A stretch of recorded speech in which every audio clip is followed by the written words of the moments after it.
Saja kita ikuti bersama kajian bimbingan keluarga besar ya satu hari satu juz wahid pada pagi hari ini, yang mana akan disampaikan oleh beliau Ustadz Ekmawan Muhammad Iqbal Magister Tafsir pada saat ini, yaitu apa yang kita baca semuanya sebelum tidur. Semua anggota SSC alhamdulillah tilawah rutin surat Al-Mulk. Bagaimana isinya? Mari kita ikuti bersama. Waktu dan tempat kami persilahkan.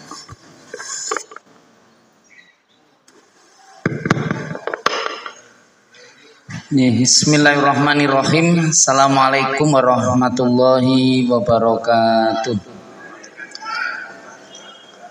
Alhamdulillah, innal hamdalillah nahmaduhu wa nasta'inuhu wa nastaghfiruhu wa na'udzu billahi min sururi anfusina wa min sayyiati a'malina.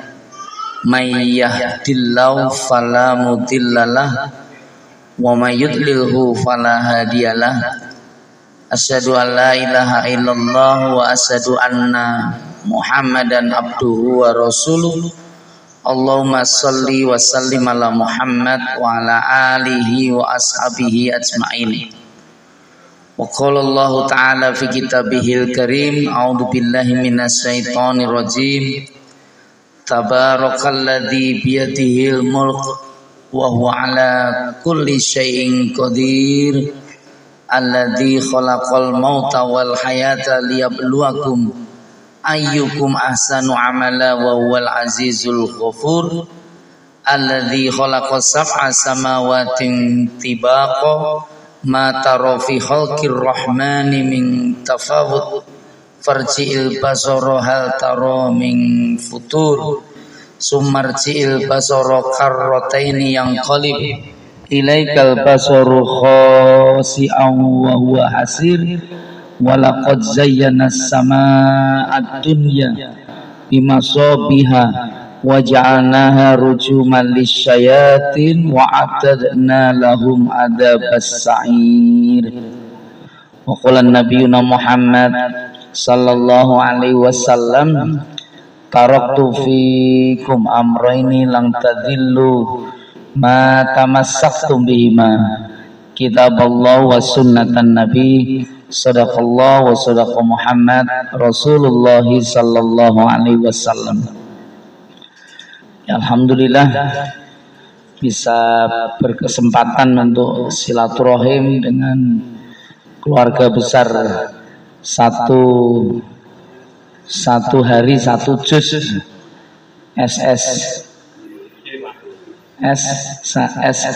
satu hari SSCW. Ini mudah-mudahan diantara pertemuan yang diikatkan dengan Al-Quran ini bisa mendatangkan banyak kebaikan dan kemuliaan. Jadi keyakinan yang dibangun. Tadi menarik, ini grup ini ternyata melaksanakan setiap mau tidur membaca surah Al-Mulk. Dan kalau memang bahkan bisa membiasakan, ini saya minta maaf. Jadi kalau orang Indonesia ini konsep ajarannya kan ahlu sunnah wal jamaah, tapi di sisi yang lain banyak kefahaman. Jadi banyak aliran-aliran agama dalam Islam ini yang ternyata ya bermacam-macam. Makanya kemudian ahli sunnah itu ya ada yang orang-orang sunnah itu. Orang-orang sunnah itu dalam konsep nilai tertentu sering mendekatkan dengan Wahabi. Makanya ketika jamaah itu jamiyahnya apa itu kadang-kadang itu orang bertanya. Kadang-kadang di kita ini senang tidak senang, suka tidak suka, ketika memahami Al-Quran, memahami beragama itu sangat dipengaruhi oleh aliran atau ajaran-ajaran yang Nahdiyin itu ya. Kalau kita ya teman-teman orang-orang NU, kalau orang NU itu surah yang diantara wajib dihafal itu ya Al-Mulk ini, selain Yasin. Kenapa ya? Karena keyakinan-keyakinan atas wasilah. Jadi memang betul di Quran itu kita memang punya keyakinan itu lah. Kalau teman-teman Wahabi tidak mau itu, jadi kisah-kisah tentang wasilah-wasilah itu ya diabaikan, mereka mengabaikan. Makanya lebih mirip, saya minta maaf ya, mungkin agak sensitif. Syiah itu ya modelnya lebih kepada banyak wasilahnya itu. Hanya kadang-kadang, makanya kan untuk membedakan itu kadang-kadang teman-teman yang Nahdiyin itu mengatakan kita ini Ahlus Sunnah wa Nahdiyin katanya gitu. Nah, makanya kenapa saya terdorong untuk membahas ini lebih awal ya, karena aktivitas yang rutin jenengan laksanakan baca surat Al-Mulk itu. Nah, sebagaimana mungkin kalau orang pertemuan biasanya yasinan yuk gitu. Nah, kenapa dengan Al-Mulk kira-kira? Pendekatan macam mana yang sesungguhnya kita ingin pakai ketika kita paham dan seringkali membaca ini? Apa keistimewaannya kira-kira? Oh, ini kita bicara tentang wasilah dan keistimewaan surah gitu. Apa kira-kira? Nah, Pak langsung menyampaikan kita ini dijamin dibebaskan dari siksa kubur. Berarti ada mungkar dan nakir itu begitu tahu Anda ini pecinta berat, pembaca berat Al-Mulk, ternyata surat ini nanti jadi syafi', dia jadi penolong yang datang melindungi jenengan. Itu betul. Itu sebuah kisah yang terilustrasi dengan sangat baik. Ini urusannya bukan rasional dan tidak rasional ini. Ini urusannya ya sama-sama wae ngalami ini. Tapi ya keyakinan kita bersama bahwa kenapa Al-Quran ini, surah ini tiba-tiba bisa betul-betul jadi advokat terbaik kita untuk bisa bukan menantang ya. Jadi memang kalau istilah Gus Baha itu malaikat itu juga masih mengikuti proses ketentuan. Jadi iso dijak diskusi, iso dijak rame kadang-kadang gitu. Jadi kalau dalam sebuah proses urusan, tapi yang nyata, yang fakta dalam kehidupan kita bersama, kenapa surat ini itu ada hubungannya dengan itu kira-kira. Ini yang sebenarnya menarik untuk bisa mendapat perenungan yang sangat serius tentang apa yang sesungguhnya ada di dalamnya. Ini surah itu surah Makkiyah, Bapak. 30 ayat yang ada di dalamnya, dan yang sangat menarik, ini memang bagian dari surah di juz ke-29, jadi pembuka awal di juz ke-29. Nah, surah ini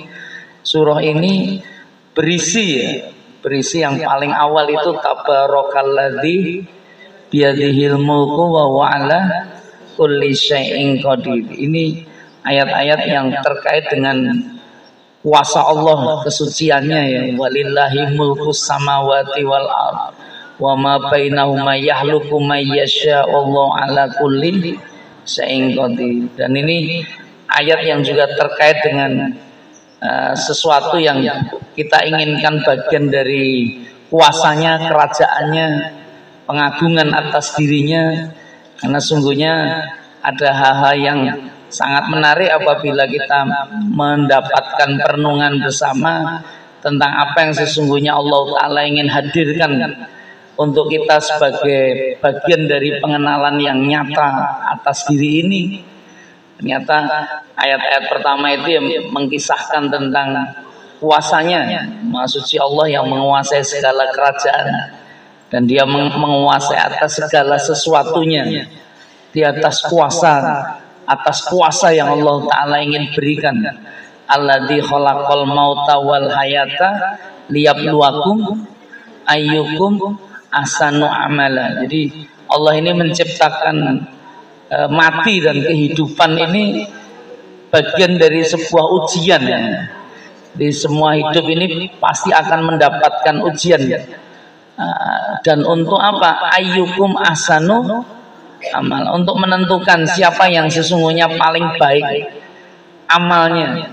Ujian itu ternyata berefek pada sikap ketika kita ingin menampilkan sikap terbaik atas diri kita ini kan gitu. Jadi saya ingin meyakinkan lebih awal dulu tentang konsep ujian ya. Banyak orang berpikir menolak ujian kadang-kadang. Orang kalau kenapa menolak ujian ya? Karena kadang-kadang tidak merasakan bahwa proses ujian ini seringkali dianggap sebagai beban, suatu yang membuat problem, yang membuat masalah. Tapi di sisi yang berbeda, ternyata manusia itu sudah Allah tetapkan ujiannya sejatinya, karena orang hidup itu pasti mendapatkan ujian. Bahkan kalimah-kalimah yang lebih serem itu walanabluwannakum bisyai'im minal khaufi wal ju'i wa naqsim minal amwali wal anfus wasamarat. Itu ayatnya lebih neror lagi. Neror itu apa? Dan pastilah kamu akan diberikan bala. Konsepnya ditarjem dalam Departemen Agama itu ya ujian. Pasti kamu akan mendapat bala, itu proses masalah ujian itu. Bisyai'im minal khauf, dengan sesuatu yang membuat kamu takut. Walju, kamu merasa lapar. Wa naqsim minal ambal, kamu merasa kekurangan harta. Wal anfus, bahkan kamu kematian. Orang-orang diantara jiwa-jiwa kehilangan kematian itu, ditinggal mati dan seterusnya.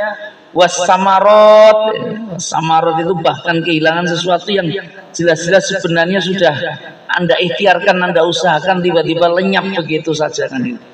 Ini musibah-musibah yang begitu nyata itu. Tapi yang luar biasa, ayat ini mengingatkan kepada kita urusan hidup itu bukan ujiannya. Urusan hidup itu ayyukum ahsanu amala, itu sikap terbaik apa yang sesungguhnya bisa kita pertunjukkan dalam kehidupan kita, sehingga kita bisa menunjukkan tentang siapa sebenarnya diri kita ini kan gitu. Maksudnya apa Ustadz? Itu kalau ayat itu tidak ada kata wabasiri sobirin, itu menjadi ayat yang mengerikan. Tetapi ayat ini menjadi luar biasa ketika kemudian berakhir ditutup dengan kata wabasiris sobirin. Lo ada apa dengan wabasiris sobirin? Ada apa dengan wabasiris sobirin? Wabasiri sobirin itu kasih kabar gembira bagi orang yang sabar. Pertanyaan saya, kira-kira wong sabar wi gembira napa mboten kira-kira? Wong sabar wi bahagia napa mboten iki? Nah, jadi yang memposisikan kita ini bahagia dan gembira itu bukan ujiannya loh ya. Makanya kan ketika orang memohon hidayah kepada Allah tentang jalan yang lurus, ihdinas siratal mustaqim, itu kalau penjelasan dalam qiraatnya Imam Hafiz kan habis itu diterangkan apa yang dimaknai dengan siratal mustaqim. Dulu orang berpikir tentang siratal mustaqim, saya waktu kanak-kanak juga masih ingat ketika siratal mustaqim, jalan siratal mustaqim itu yang dibayangkan dulu saya diterangkan kuwi rambut dibelah 7. Nggih napa nggih kira-kira? Nah, itu yang paling populer, paling masyhur. Begitu saya belajar tentang ilmu tafsir, oh ternyata konsep penafsiran itu ya ada tingkatan-tingkatannya. Kita nggak bisa kadang-kadang sembarangan juga menafsirkan satu ayat sesuai dengan nalar dan pikiran kita. Makanya ada corak caranya, itu ada tafsir yang dianggap paling kukuh, paling kuat di kalangan mufassir, namanya tafsir bil maksur. Bil maksur itu apa tuh Ustaz? Itu menggunakan kaidah riwayat. Maksudnya apa? Ya satu ayat itu ya proses penjelasannya pasti akan ada ayat yang lain yang ikut memberikan penjelasan kan gitu. Nah, termasuk siratal mustaqim itu. Ternyata kalau dilihat tidak sangat jauh, bahkan munasabah ayat berikutnya itu sudah ingin menjelaskan apa yang disebut siratal mustaqim. Seperti bacaan Imam Hafiz kan penjelasannya nggak boleh putus itu.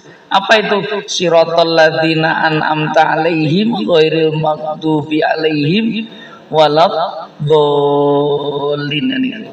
Itulah jalan diantara jalan yang Allah Ta'ala anugerahkan nikmat atas mereka, dan bukan jalannya orang-orang yang Allah murkai, dan juga bukan jalannya orang-orang yang sesat dalam jalannya. Orang akan ngejar lagi siapa orang-orang yang dikasih nikmat itu. Ternyata para ahli tafsir juga kemudian menuliskan, oh ada di Quran surat An-Nisa ayat 68-69 itu keterangan atas mereka. Siapa mereka? Walahadainahum siratam mustaqimah. Siapa mereka? Wa may yuti'illahu wa rasul fa ulaika ma'al ladzina an'amallahu minan nabiyyin wasiddiqin wasyuhada wassolihin wa hasuna ulaika rafiqa. Bapak ibu-ibu yang dimuliakan Allah Subhanahu wa taala. Ternyata sangat jelas di sana. Oh, ternyata yang disebut Shiratal Mustaqim itu adalah jalan orang-orang yang taat betul kepada Allah dan Rasulnya. Dan mereka bersama orang yang Allah kasih nikmat. Orang kalau paham tentang nikmat Allah dan dia mengerti tentang nikmat yang dia terima, ya pasti dia akan menjadi orang yang bersyukur dan bahagia. Jadi konsep kebahagiaan pasti Allah hadirkan atas orang-orang yang hidupnya itu dalam nikmatnya kan gitu. Dan siapa mereka? Itu ternyata 4 golongan disebut. Yang pertama apa? An-Nabiyyin. Hari-hari ini kan kita bercerita tentang para nabi sesungguhnya. Di mana Ustadz ya? Termasuk tadi surat Al-Mulk, kenapa Anda membaca setiap malam itu? Kenapa kira-kira? Itu karena ternyata ada hadis-hadis. Walaupun mungkin kalau dikaji hadisnya, proses kedudukannya masih banyak yang dipermasalahkan. Tetapi ini hadis riwayat Imam At-Tirmidzi, hadis riwayat Imam Ibnu Majah yang menjaminkan tentang perlindungan surah Al-Mulk itu yang nanti akan bangkit ternyata mendekati orang-orang yang membacanya. Nah, ini persoalannya bukan sekedar itu tiba-tiba hadir terus jenengan hafalan surat Al-Mulk. Seperti Anda membaca surat Yasin itu kemana? Kenapa Ustadz? Ya karena kebiasaannya baca surat Yasin. Tapi kita jarang kadang-kadang memahami makna surah Yasin. Yang kata menurut Imam Al-Ghazali dalam kitab Al-Ihya itu kan surah Yasin itu kolbunya Quran, atine Quran gitu. Dan itu menarik sebenarnya untuk direnungkan. Lah, kenapa Al-Mulk dihubungkan dengan apa? Dengan siksa kubur kira-kira. Dengan keselamatan Anda tidak disiksa di negeri apa? Di kubur itu. Ternyata ayat-ayat berikutnya itu mengingatkan tentang apa? Tentang siksa yang Allah Ta'ala akan berikan kepada orang-orang yang kufur, orang-orang yang menentang ayat-ayat Allah, dan efek akibatnya bagaimana dan seterusnya. Jadi itu azab neraka bagi orang-orang yang kafir, dan kemudian janji Allah atas orang-orang yang beriman gitu. Dan nilai-nilai seperti ini ditanamkan betul, dan orang kafir itu tidak akan pernah bisa menghindarkan dirinya juga dari azab yang diancamkan atas mereka kan gitu. Makanya konsep komitmen ini memang harus dibangun. Jadi ayat itu kadang-kadang tidak sekedar dibaca, tapi coba tolong direnungkan. Karena apa? Karena di situ ada konsekuensi logis ya, akibat-akibat nyata yang kemudian harus dilakukan, dikerjakan agar kita tidak jauh dari apa yang memang menjadi kalam Allah Subhanahu wa taala itu. Nah, itu makanya itu Nabi Muhammad yang menyampaikan. Makanya hal seperti ini yang kadang-kadang bisa menjadi cerita, tetapi konsep kekuatannya menjadi kekuatan besar. Minan nabiyyin, karena para nabi itu orang-orang yang hidupnya jelas nikmatnya. Nah, kalau bahasa simpelnya, para nabi itu jelas bahagianya. Nah, tadi saya sering tanya, nabi itu uripe bahagia apa mboten to? Oh, rekoso gitu benar.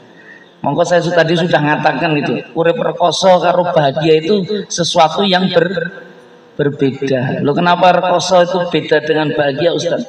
Kan tadi saya katakan wa basiris sabirin. Kalau orang sabar itu bahagia tidak kira-kira? Nah, Nabi itu ujiannya kathah napa mboten? Ternyata ujian kathah kalau dihadapi kanthi sabar tetap bahagia napa mboten kira-kira? Bahagia. Walaupun jenengan dadi nabi loh. Karena kalau jenengan tiba-tiba ngaku nabi kula nggih bahagia Ustaz, itu jenengan bermasalah, bisa dilapor ke polisi nanti karena dianggap ajaran sesat. Tetapi pemahaman yang sama wa basiri sabirin. Kenapa? Karena mindset cara berpikirnya alladzina idza asabatuhum musibah qalu inna lillahi wa inna ilaihi rajiun. Itu konsep paling awal itu ternyata adalah bagaimana kehidupan dia yang meyakini betul bahwa semua ini berasal dari Allah.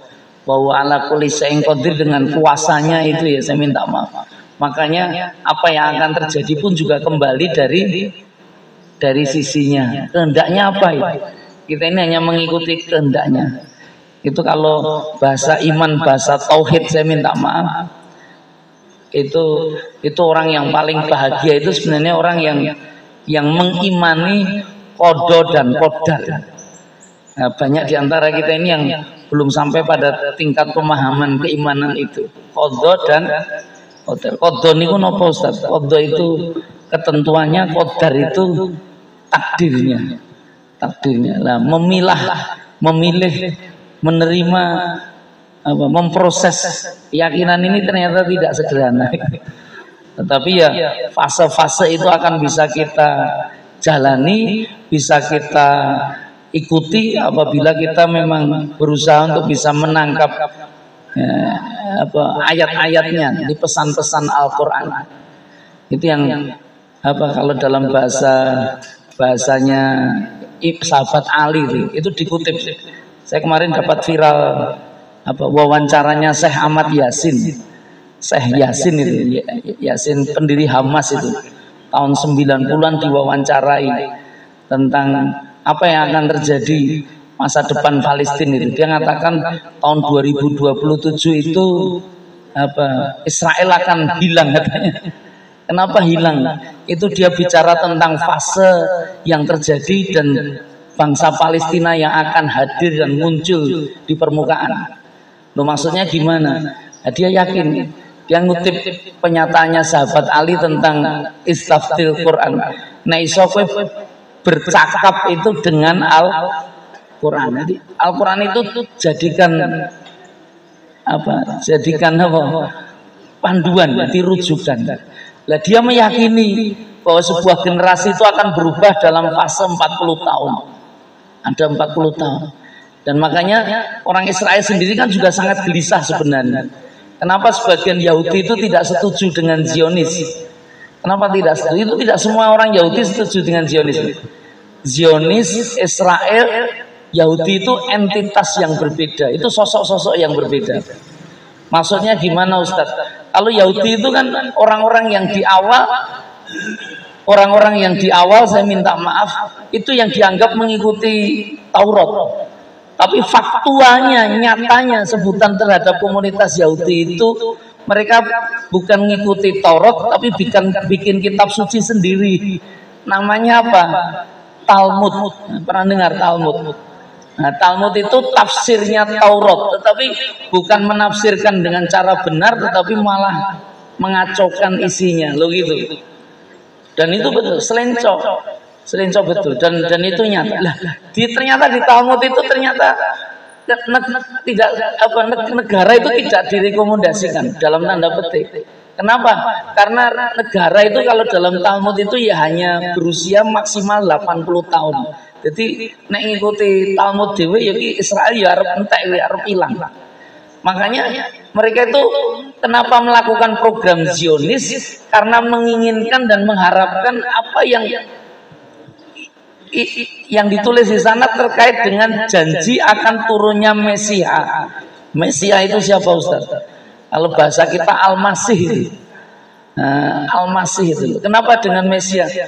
Itu makanya menarik. Yahudi, Nasrani, Islam ternyata ada ayat-ayat yang kalau dalam bahasa masa depan itu eskatologi. Jadi dia berbicara tentang menjelang hari akhir.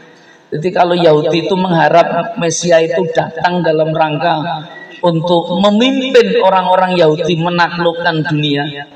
Jadi gitu, itu keyakinan yang dimiliki Yahudi. Lah yang menarik, kenapa kok Yahudi ini didukung sama Amerika Ustaz? Joe Biden itu, saya minta maaf Presiden Amerika saat ini tuh beberapa kali kan jadi senat itu di Amerika. Itu ada kutipan yang saya rekam betul dengan sangat sempurna. Dia pernah mengatakan, saya ini bukan orang Yahudi tetapi saya ini Zionis. Jadi dia bukan Yahudi neng. Lho kok iso Zionis? Zionis tadi apa?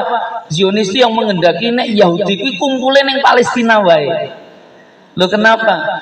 Itu apa kaitannya dengan alasan sejarah? Oh nek sejarah kalah dhisik sebenarnya kalau umat Islam. Kenapa Ustaz?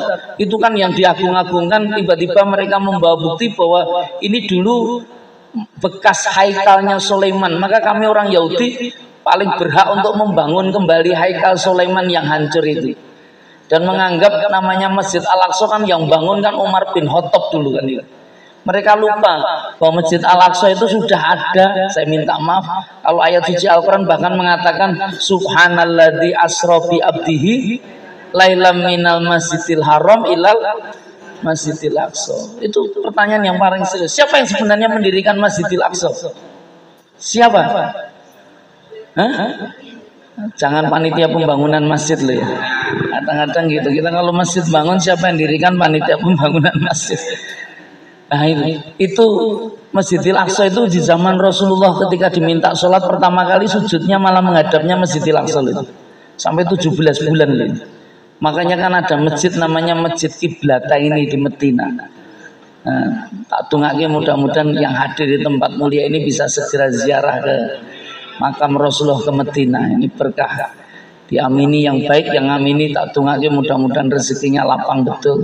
Kasih kemurahan, kasih kesehatan, kasih kekuatan. Yang belum ngamini ya mudah-mudahan nyusul lah. Bisa dapat hidayah yang ditunggu apa-apa ra gelem ngamini. Bapak ibu yang dimuliakan Allah, saya kembali itu Masjidil Aqsa itu yang dirikan siapa? Ternyata dalam riwayat itu Nabi Ibrahim juga.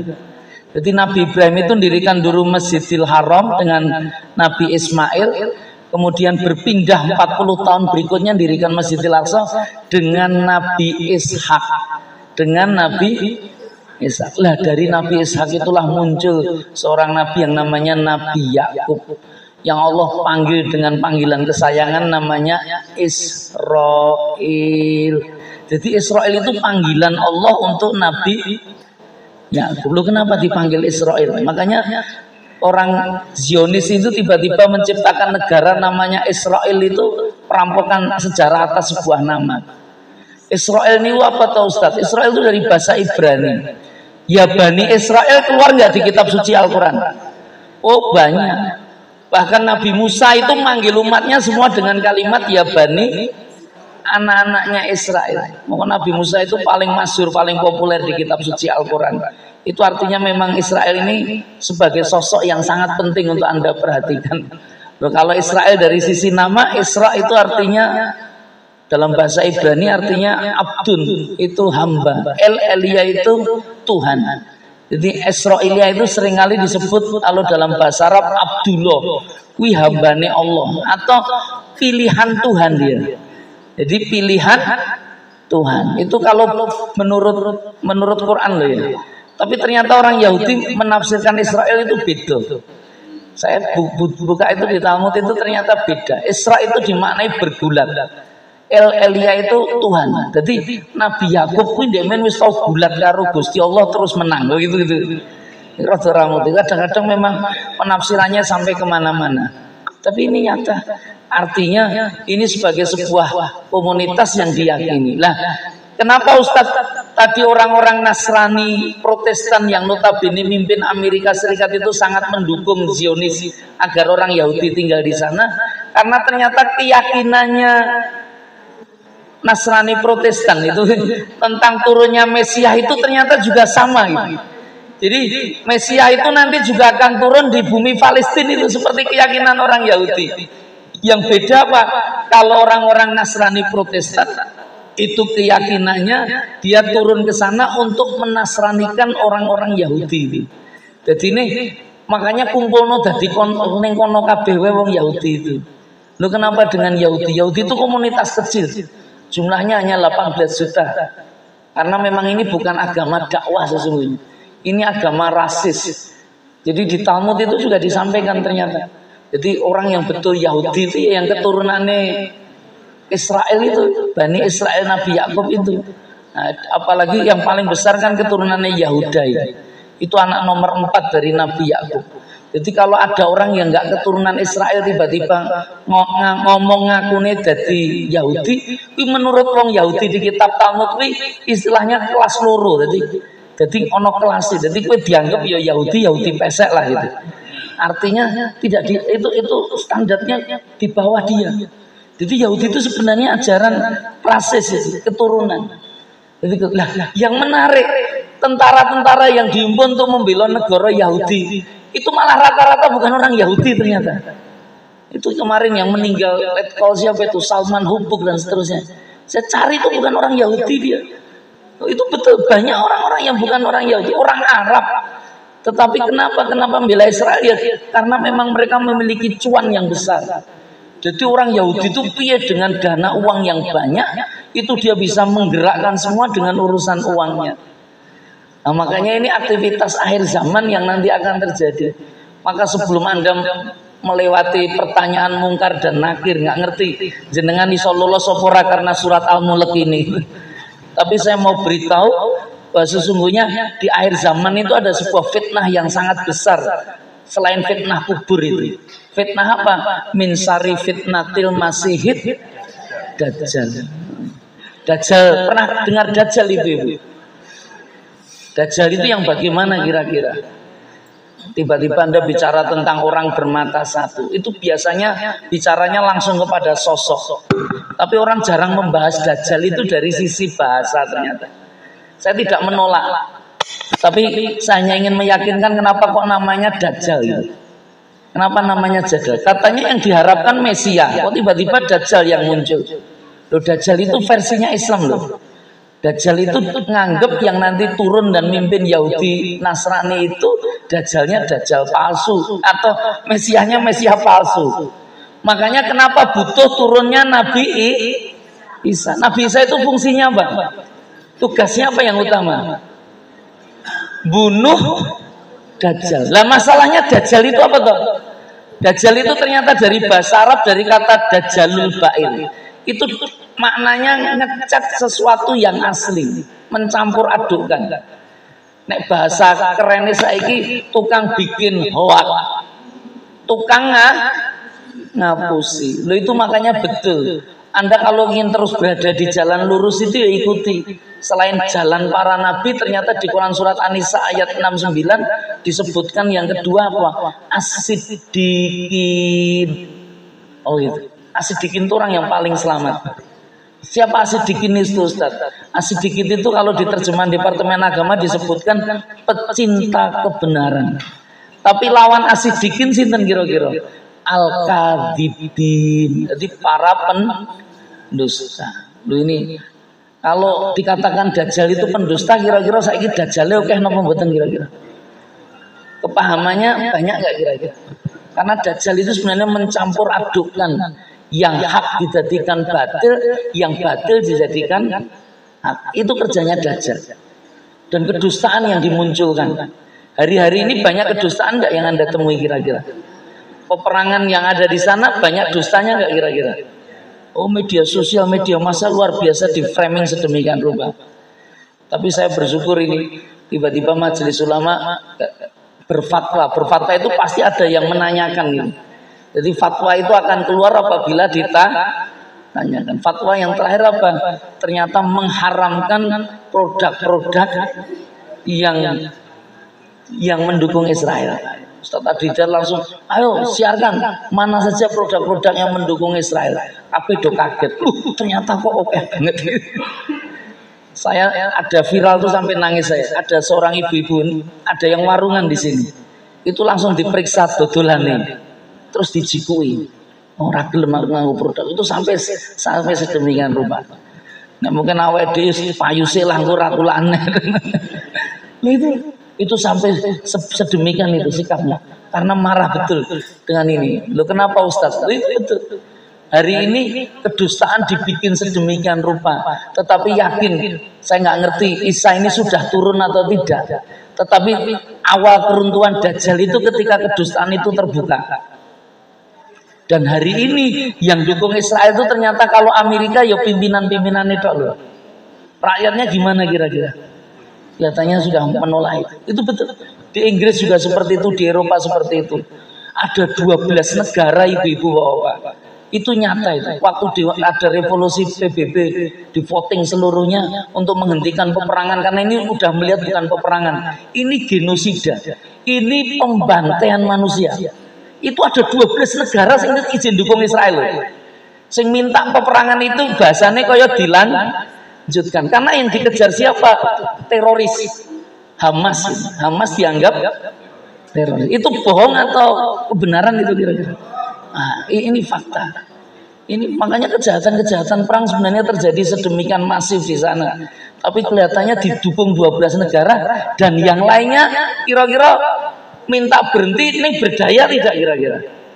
Tidak berdaya. Maka betul, saya menangis itu lihat statusnya pejuang Hamas. Itu sempat viral juga. Itu betul. Pejuang Hamas itu cerita. Saya pikir dulu yang dijajah oleh Israel itu kami yang ada di Gaza, di tempat ini. Tapi begitu kami melakukan peperangan sampai beberapa pekan, ini sudah hampir 35 hari. Itu betul. Itu ternyata saya baru tahu bahwa yang ternyata tidak pernah terjajah itu ya kami ini. Tetapi yang di luar itu ternyata apa? Dipengaruhi oleh kekuatan ini. Jadi kekuatan Israel itu ternyata sudah sampai kemana-mana. Sehingga Anda hanya miso-miso tok, Anda hanya protes tok, ning ora iso apa. Yang lucu Indonesia sebenarnya. Indonesia itu jelas hubungan diplomatik ada nggak kira-kira? Nggak punya dia. Dia dengan Israel nggak punya. Tetapi kalau Anda tanya tentang hubungan dagang, ada nggak kira-kira? Oh itu tercantum itu hubungan dagangnya sampai miliaran US dollar itu. Sama Israel itu senjata-senjata terbaru yang dikirim itu lisensinya Israel semua. Dan kemarin kan mau ada pendekatan karena Indonesia ada pencanangan pembikinan lahan baru itu. Itu yang garap sebenarnya proyeknya orang Israel itu. Enggak sampai. Dan Israel itu dari sisi finansial sudah sangat masuk sangat kuat di Indonesia. Membeli beberapa stasiun televisi. Untungnya jenengan wis rapat seneng nonton TV. Nggih napa nggih? Itu ada loh pengusaha Indonesia yang beli beberapa televisi saiki malah ngedeke partai kiai-kiai ono sing mlebu ning kono lho. Ben gowo Mrs Universe. Itu modalnya nek jenengan mau buka itu di pasar saham dan seterusnya itu Yahudi itu yang punya itu. Itu Israel itu yang modali. Jadi memang Indonesia itu ketoke menentang Israel nih kabeh tekan ngendi-ngendi. Jadi pengaruhnya juga sampai kemana-mana. Jadi gitu. Ini nilai-nilai yang Allah Ta'ala ingin hadirkan untuk kita agar kita ini bisa terbuka. Lu maksudnya apa Ustadz? Yaitu kerja Dajjal itu berdusta. Kerja orang beriman apa kira-kira? Kebenaran, jujur. Nah ini pertanyaan yang paling serius. Karena ini sifatnya kajian, jenengan luwih bahagia mana? Dadi wong jujur nopo pendusta kira-kira? Tenane. Iki rada abot lho iki. Ini masanya banyak orang dusta lho. Oh, katanya jujur kuwi hancur. Loh, jadi rekoso lho wong jujur niku. Saya makanya cerita, ini kisah nyata Bunda. Ini kisah nyata. Saya tuh pernah diminta teman-teman pengurus wilayah pelajar Islam Indonesia. Yang kebetulan tingkat Jawa Tengah itu ngumpulkan pelajar jumlahnya meh wong 150 wong. Di mana Ustadz itu ngadakan bintang pelajar di SMP Batik. SMP Batik itu kan perguruan besar itu di dekat Kerten itu dikumpulkan 3 hari acaranya. Ada lomba debat, lomba pidato, macam-macam itu dari berbagai macam kontingen se-Jawa Tengah. 2 minggu sebelumnya panitia datang ke rumah saya minta sama saya untuk jadi pembicara di salah satu event acaranya. Di pagi hari setelah lomba debat itu apa Ustaz kasih kajian Ustaz, waktunya berapa? 2 jam cukup Ustaz? Ya insya Allah saya bilang. Tetapi materinya apa? Materinya itu request mereka apa? Kejujuran. Jadi anak pelajar dikai materi kejujuran, kira-kira apa yang ingin kita sampaikan tentang anak pelajar urusan jujur dalam pembelajaran kira-kira? Apa kira-kira? Tidak nyontek. Jenengan yakin tidak nyontek itu bagian dari kejujuran? Karena jangan-jangan wajah-wajahnya wajah-wajah pencontek di sini. Loh itu betul. Nyontek itu jujur nggak kira-kira? Hah? Kenapa enggak? Nah didelegikan. Karena ada saya mohon maaf. Saya tanya kenapa antara jujur dan dusta itu bahagia mana kira-kira? Bahagia jujur. Kenapa kok jenengan iso ngomong bahagia jujur itu bagiannya ning ndi? Nah, ini menarik, tenang. Kenapa orang Ustadz jenengan bilang tenang kira-kira? Saya minta maaf. Orang itu kalau berdusta, itu semua orang bisa dibohongi. Tetapi wallah ada satu yang paling tidak bisa ia bohongi. Diri sendiri. Fitrah. nurani jenengan itu iso dibohong. Makanya Anda tersiksa ya. Tersiksa. Makanya orang tidak jujur itu walaupun punya kekuatan, kekuasaan, pengaruh, wedi ya. Kok nek bar jabat terus dicekel KPK piye kadang-kadang. Mau nek diringkus itu makanya dia akan melakukan banyak hal yang kadang-kadang ngawur. Loh itu betul. Ketidakjujuran itu efeknya berat. Nah sama ketika saya hadir di hadapan adik-adik SMP, minimal itu SMP kelas 3, rata-rata kelas 1, kelas 2, 3 SMA. Saya tanya langsung itu begitu masuk di forum mereka anak-anak pelajar ini. Pertanyaannya apa? Siapa di antara adik-adik yang sejak kelas 1 SD sampai hari ini sampai sekarang nggak pernah nyontek? Coba angkat tangan. Kira-kira anggota SSD ini ada yang bisa angkat tangan kira-kira atau nyontek? Berarti pernah dusta dengan Anda pernah berbohong atas di sini. Ada nggak kira-kira? Wallah demi Allah itu ada satu yang angkat tangan. Duduknya di pojok. Saya ambil minta ke depan karena saya janji ngasih hadiah, tak kasih hadiah itu. Dan yang menarik, saya tidak hanya tanya namanya, saya tanya dari mana. Dia jawab kontingen Banyumas dari Pemalang. Itu masih ingat betul saya. Karena itu jadi pembelajaran terbaik saya dan untuk kita semua. Lu kenapa? Dia bisa mengatakan tidak pernah nyontek. Dia saya tanya sekolahnya mana, dia jawab pesantren. Itu bagian anak-anak yang bukan pesantren. Wah, yo member pesantren. Ini saya dengan jenengan pernah jadi santri loh ya. Saya tanya, apa konco-koncomu santri atau nyontek? Nyontek Ustaz itu. Lah gue kok iso mulai kelas SD sampai di pesantren itu nggak pernah nyontek. Itu ternyata peran orang tuanya besar sekali. Dia bicara yang jenengan sampaikan tentang jujur, tenang, bahagia dan seterusnya itu sudah disampaikan orang tua saya sejak awal sebelum saya sekolah. Jadi wong tua ini ngarepe betul dua anak sing jujur itu ternyata Siddiqin itu di Quran jadi orang yang hidupnya penuh kenikmatan. Itu betul. Makanya ketika ngantarkan sekolah, arnikoi ujian, ono ujian ulangan, mesti langsung dikei nasihat, kowe aja nyontek ya. Itu berulang-ulang terus. Jadi pokoknya bapak ibu Ran Rimo, kue nyontek dan seterusnya. Jadi itu kuat. Jadi dia nggak berani nyontek itu kenapa? Karena birrul walid. Itu ternyata 11-12 yang saya tanya 149 yang lain yang nyontek ini. Adik-adik kenapa nyontek? Jawabannya ternyata ya birrul walidin ternyata. Loh kok iso iya? Wong tuaku ki nek bijine apik seneng napa mboten? Nek bijine elek nesu-nesu napa mboten?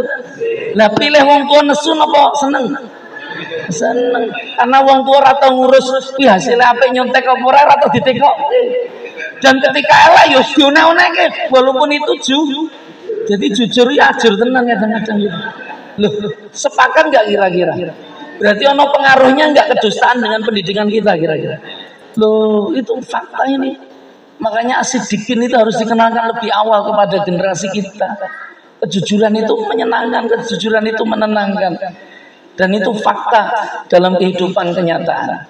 Nah, itu kemuliaan-kemuliaan yang dibangun dalam Islam, dalam proses sikap itu ditunjukkan tentang bagaimana Quran ingin menunjukkan orang yang berada di jalan yang lurus itu.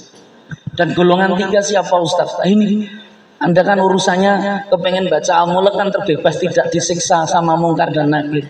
Ini orang mau tinggal mungkar nakir ini. Orang kalau sudah bisa memperoleh ini bahkan tidak dihisap di hadapan Allah nanti di negeri akhirat. Siapa Ustaz itu? Kalimat di Quran itu An-Nisa 69 itu adalah as-suhada. Wong-wong suhada. Ini yang menarik Bapak Ibu. Orang menjadi mu'alaf muslim karena melihat peristiwa Palestina ini sudah mulai banyak. Loh kok iso? Bahkan ada viral tuh di Amerika ada seorang yang punya follower banyak tiba-tiba pakai kudung karena selama ini dia agak keras menentang pemerintahnya sendiri dan membela sana. Kenapa Ustaz? Tiba-tiba kok orang bisa tercengang dengan apa yang terjadi di Palestina? Loh itu betul. Apa kira-kira? Itu persis seperti sekarang yang terjadi di Amerika ketika penjara-penjara itu banyak orang masuk Islam. Kenapa? Yang dilihat apa gitu? Yang dilihat itu ketabahan. Yang dilihat itu kesabaran. Bahkan juga rona-rona kebahagiaan yang sangat kuat. Bagaimana tidak? Saya minta maaf ini. Saya minta maaf. Itu ada tentara Israel yang habis luka itu. Sempat disoting. Itu viral juga itu. Ketika belum ditanya nggak ngerti itu menjawab pertanyaan atau menggigol. Tapi dia mengatakan jangan kirimkan lagi saya ke neraka itu, ke neraka itu. Dia menganggap pertempuran itu seperti takut betul ya dia. Kenapa? Karena lawan-lawan saya hantu katanya. Loh, saya nggak ngerti itu, tapi memang Hamas itu punya apa? Punya pertahanan itu di dalam tanah itu sampai 500 km itu terhubung satu dengan yang lain. Jadi walaupun dibomi di atas itu, di bawah itu masih ada gerakan-gerakan. Dan ada di antara mereka yang bisa muncul tiba-tiba di wilayah Israel itu. Itu makanya koyo hantu, begitu terus hilang. Dibolehin di armebu ya rawani malah ketembak di situ pi dan seterusnya. Makanya kan wacana yang terkuat kan kita harus dibom nuklir itu sama Netanyahu. Itu betul. Itu punya 12 tombol nuklir yang dimiliki Israel itu 4 yang masih aktif itu. Sing wolu wis dirusak karo Hamas itu. Ini fakta ini. Ini apa ini? Ini kaidah-kaidah yang nyata. Loh, kenapa Ustaz? Itu ketakutan dia. Tetapi di satu sisi ada viral juga seorang mujahidin. Shootingnya cedok banget itu. Ketika nyoting apa? Kaki itu sudah hilang. Jadi ada mujahidin ketika perang dia sudah luka di kaki dan diamputasi, nggak punya kaki. Tapi begitu disorot di wajahnya, itu wajah itu bening sekali, putih sekali dan sumringah. Ditanya gimana kabarnya, alhamdulillah dengan kebahagiaan yang sangat besar. Kenapa? Karena dia mengatakan 2 kaki saya sudah masuk surga. Ada bagian tubuh jenengan sing wis mlebu surga kira-kira. Loh, 2 kakinya sudah masuk surga. Loh, Pak Ustadz bisa bicara gitu? Lah itu betul. Asyhada itu yang dipamerkan dalam Quran, orang melepas tidak ditanya oleh malaikat mungkar dan nakir. Anda bahkan tidak dihisab oleh Allah. Kenapa dengan syuhada itu Ustaz? Loh, itu betul. Itu Israel itu tanggal 7 Oktober diserang sama Hamas kan membuat dunia terbengong-bengong. Oh, ternyata Israel yang dianggap kuat itu ternyata ya renek opo-opo nih. Ya apa ya? Itu betul, diserang 300 orang tiba-tiba mati. Tidak hanya itu, jenderal-jenderal bahkan ada yang jenderal bintang 2 itu melu ketahuan. Itu disaksikan orang kabeh dong, dunia ngerti. 600 luka itu. Dan apa yang terjadi di negeri Israel saat itu? Itu 5 hari itu sempat viral terus-menerus loh itu. Tentang apa? Bandara pesawat di Israel itu penuh dengan orang. Mereka membawa koper-koper besar-besar. Mau kemana mereka kira-kira? Pergi kemana kira-kira? Mungkin neng Bali, neng Indonesia gitu setelahnya. Ngopo kok pergi? Kenapa kok pergi? Itu betul kata kitab suci Al-Quran. Secara teologi itu sebenarnya kita dengan orang Yahudi itu dekat sebenarnya. Dekatnya apa? Dari sisi ketauhidan dan yang kedua keyakinan tentang hari kiamat, tentang hisab. Itu betul. Tapi Yahudi itu nyepelek, aku mau nek mlebu ning neraka paling beberapa hari. Itu ada loh di kitab suci Al-Quran. Makanya sama Allah, nek kowe wani ngono tantangan nek kowe ngono njaluk mati. Ternyata wani mati napa mboten wong Israel. Nah, niki ketahuannya. Kenapa mereka pergi ke bandara-bandara keluar dari? Karena takut mati. Itu cara berpikir Yahudi itu menjadikan orang takut mati. Lah yang menarik Bapak-bapak Ibu-ibu, saya dapat viral jadi status di Instagram saya 38 detik. Itu ada seorang wanita keluar dari rumah sakit masih pakai baju perawat. Ada bulan sabit. Itu manggil anaknya teriak-teriak. Alhamdulillah, bersyukur kepada Allah, bergembira, berbahagia. Tentang apa? Dipeluk anaknya sambil ngasih kegembiraan itu, diberitahu anaknya yang notabene adalah bapaknya anak ini, yang notabene adalah suami beliau. Itu dikabarkan, bapakmu itu suami dia. Apa? Syahid. Saya tanya, syahid niku napa kira-kira? Mati. Niki podo-podo mati nggih. Jenengan kira-kira nek urusan mati kaya wong Yahudi niku napa kaya wong Palestina niki? Itu ya do wedi nih. Loh, ini ayat-ayat tafsir juga gitu loh. Ayat tentang Al-Mulk itu disampaikan. Kamu itu kalau mati, kamu mau lari kemana saja mesti dikejar. Nah, gitu. Jadi teori menghadapi mati itu menjadi menarik ternyata. Kenapa Ustadz dengan syuhada kira-kira? Loh, itu kalau masyarakat itu ya ada. Makanya Syekh Ahmad Yasin mengatakan yang dihadapi besok kenapa dia punya keyakinan 2027 itu Israel hilang karena yang dihadapi nanti periode kedua itu anak-anak yang lahir dari gerakan intifada. Tahu intifada? Itu mereka yang sudah sejak kecil digawani watu balangi penjajah. Dan hari-hari ini berkembang terus. Mereka sudah besar punya anak lagi dan seterusnya.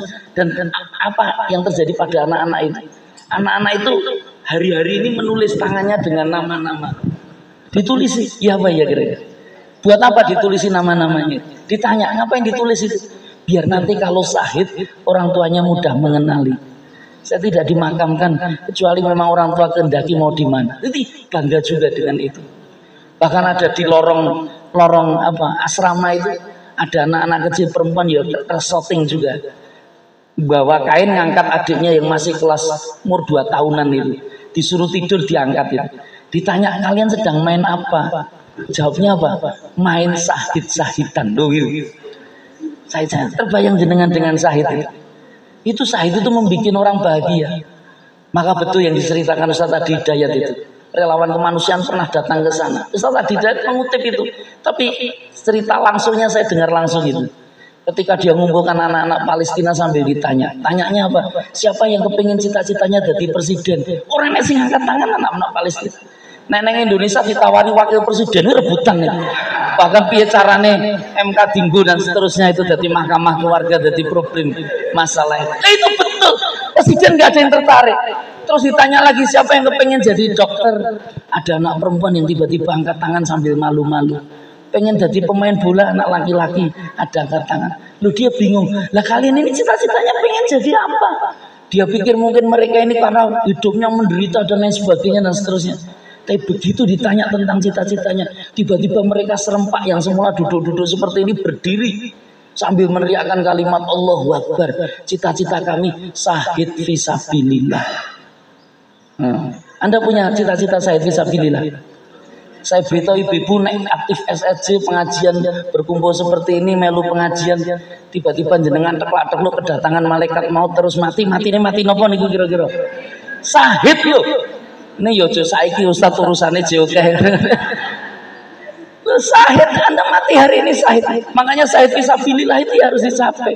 Bagaimana senantiasa berada di jalan Allah Subhanahu wa taala. Ini kemuliaan. Jadi urusannya kita ini terhindar tidak ditanya mungkar nakir itu bukan karena hanya jawab sudah terbiasa membaca surat Al, tapi kita memang bagian dari 70.000 sahabat golongan yang disebutkan Rasulullah yang nanti akan masuk surga tanpa hisab. Lu kenapa Ustaz? Makanya Syekh Al-Buti saya lihat wawancaranya juga sampai nangis saya. Itu betul. Dia mengatakan itu sekarang pembantian korban itu kan terjadi di Palestina terus-menerus itu. Dia mengatakan itu semakin banyak yang syahid maka menjadi semakin kuat perlawanan dan kekuatan mereka dan kemenangan menjadi semakin dekat karena jatah syahid itu terbatas. Nah, ini termasuk apa orang kira-kira apa direbut rakyat Palestina kira-kira. Loh ini saya serius ingin sampaikan. Jadi kadang-kadang kita melihat mereka dengan kasihan, tapi di satu sisi pihak mereka ini hanya menunggu tinggal mendapatkan kemuliaan atau kesahidan. Iskarima au mutsahidan. Itu nama pondok pesantren yang nggak tutup namanya hanya iskarima saja, tapi tidak ada mutsahidanya. Nah itu harus dijelaskan itu. Loh itu kadang-kadang gitu. Ini bapak ibu-ibu yang dimuliakan Allah. Itu konsep syahid itu sedemikian rupa. Di kematian itu kenapa Ustaz? Karena orang syahid itu dia tidak dihisap oleh Allah. Tidak dihisap oleh Allah. Sedangkan hisapnya itu kan suasana yang paling menegangkan itu. Saya terus terang belum pernah sampai di akhirat. Dan memang percayalah saya ini masih makhluk buminya Allah, makhluk dunia. Tapi saya yakinkan peristiwa yang paling berat nanti di depan Allah itu ya di depan mizannya itu.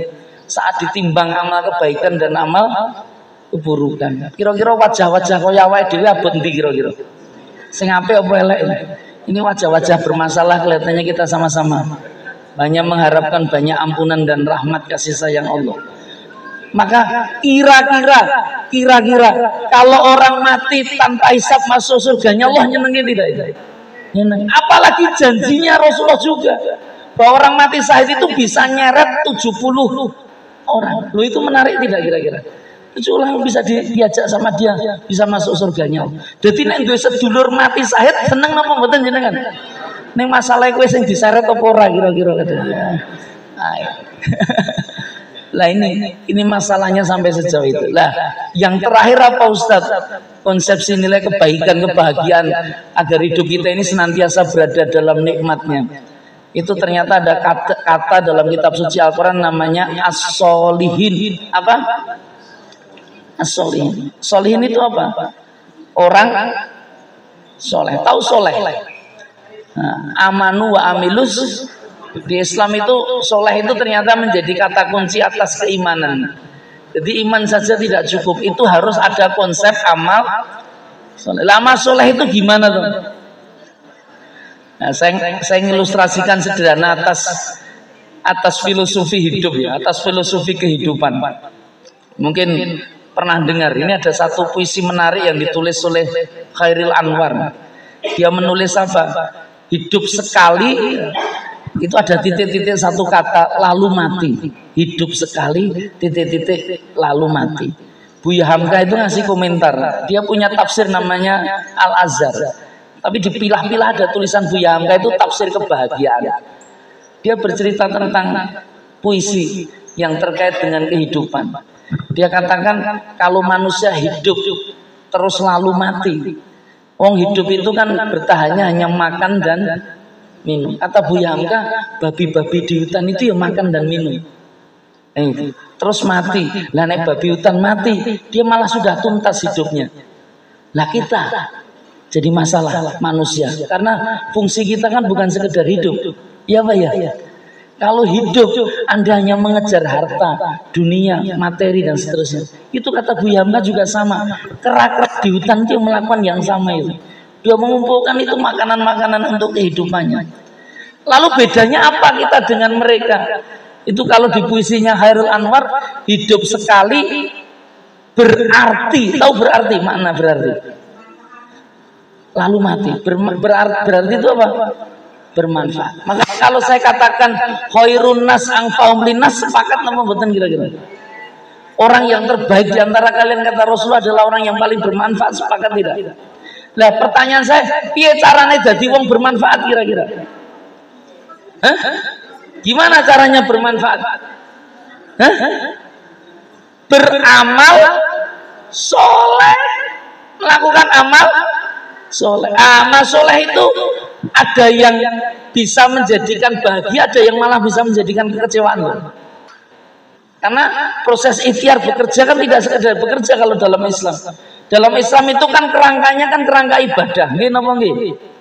Iya, kerangkanya ibadah. Makanya kalau podo-podo amal soleh kudu ikhlas. Ikhlas itu yang bagaimana Ustaz? Loh, ini dalam kehidupan ya. Dalam kehidupan orang menikah, ini yang sudah nikah bertahun-tahun itu mungkin, atau ada yang baru menikah, yang belum menikah mudah-mudahan jadi pelajaran. Ketika Anda nikah, niatnya apa kira-kira? Ibadah nopo jadi istrinya si fulan kira-kira? Atau jadi suaminya fulana? Itu kadang-kadang beda loh. Kalau Anda ibadah itu ikhlas betul sama Allah. Kenapa? Karena bisa jadi pasangan jenengan sering menyakitin jenengan, tapi Anda kuat. Ibu-ibu, kalau Anda tidak diniati ibadah betul, hidupnya kadang menyakitkan. Suami-suami jenengan sering nyakitin jenengan juga. Bapak-bapak juga gitu. Tapi kalau ibadah selesai perkaranya. Atau contoh yang paling simpel juga, saya tanya ibu-ibu yang masih muda, kalau punya anak bahagia nggak kira-kira? Bahagia. Lo kenapa Ustaz? Ya bagaimana? Orang jadi rame hidupnya, anak lucu dan seterusnya, disekolahkan, dibesarkan, disusukan, jadi hiburan pelepas lelah. Walaupun berat, tetapi bahagia. Nih saya tanya ibu-ibu sing sepuh-sepuh dia anak bahagia, wih betul loh jawabannya kadang-kadang. Ngopo bayangke anake sing wani-wani itu pripun kira-kira? Masih bahagia. Nah makanya belajar dengan Nabi Nuh. Ada apa Nabi Nuh? Nabi Nuh itu punya putra namanya Kan'an. Al-Quran menceritakan itu. Bagaimana rasa respeknya Nabi Nuh terhadap Kan'an? Itu sampai akhir, ketika sampai hujan itu sudah turun, air itu sudah tinggi, anaknya lari-lari naik ke atas, tetap dipanggil sama Nuh. Itu. Tapi ketika kalap, bagaimana yang terjadi? Mayyahdillahu fala mudhillalah wa mayyudlilhu fala hadiyalah. Itu sudah beda itu. Rasulullah juga menginginkan pamannya Abu Thalib itu dapat hidayah, tapi ternyata di kematiannya tidak sebagaimana yang diharapkan. Itu kan karena memang itu bukan wilayah dia. Wilayah dia itu ya pokoknya beramal niatnya ikhlas. Ini ada caleg di sini, ada tim sukses. Kira-kira hari-hari ini caleg dan tim sukses banyak beramal soleh tidak kira-kira?